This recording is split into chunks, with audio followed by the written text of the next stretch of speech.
Uma pesquisa do Sebrae aponta que uma em cada 4 micro e pequena empresa está inadimplente no Brasil. Entre os endividados, mais da metade afirmou ter 30% dos custos mensais comprometidos com o pagamento de dívidas. Quem analisa esse cenário conosco é a pesquisadora da FGV, Natália Soutosa. Oi, Natália, bom dia, tudo bem? Bom dia, Sebastião. Bom dia a todos. Natália, o que se pode explicar desses dados, Natália?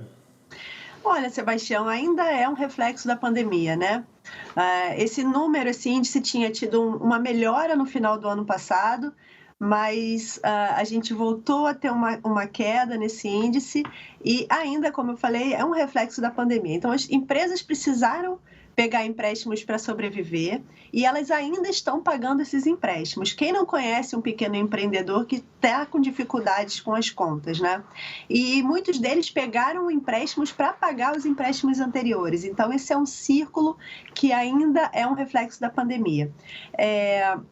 Esse número, ele teve o seu mais alto índice lá em 2020, né, quando a gente chegou a 41% de inadimplentes. Agora a gente está em 26% e a gente já esteve em 24% no final de 2022. Outra coisa que agora, por que a gente teve uma piora, né? Já que a gente tem mais tempo de passar da pandemia? A gente tem visto uma forte inflação influenciada, entre outras coisas, pela guerra na Ucrânia, por exemplo, né? Então, como a gente sabe, o que a guerra na Ucrânia impacta a nossa economia, né? Em muitas coisas. Uma delas, por exemplo, são os alimentos, já que boa parte dos fertilizantes vem da Rússia e então toda a nossa economia é influenciada pelo que está acontecendo naquela parte do globo. E ainda as altas taxas de juros, que torna a tomada de crédito um fato um pouco mais complicado para os pequenos empreendedores. Pois é, Natália, ter uma dívida é uma coisa, né? Mas o problema é a inadimplência, né?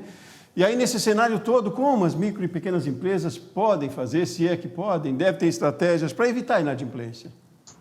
Exatamente. Bom, primeiro de tudo é ter uma gestão financeira adequada, né? Esse é um dos grandes problemas dos pequenos negócios. Muitos deles misturam os negócios da empresa com os negócios, as finanças das empresas com as finanças familiares, tendo aí uma dificuldade clara de gerenciar esse assunto.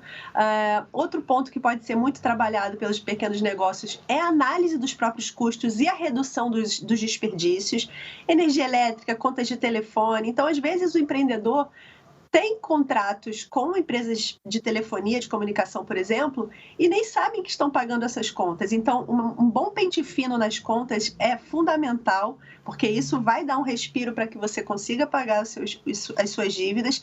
Muito cuidado na hora de tomar crédito. Então, observar a existência de linhas especiais, como o Pronamp, por exemplo, aquelas linhas que vão te oferecer uma cobrança de juros menor, que vão possibilitar fazer esse pagamento adequado.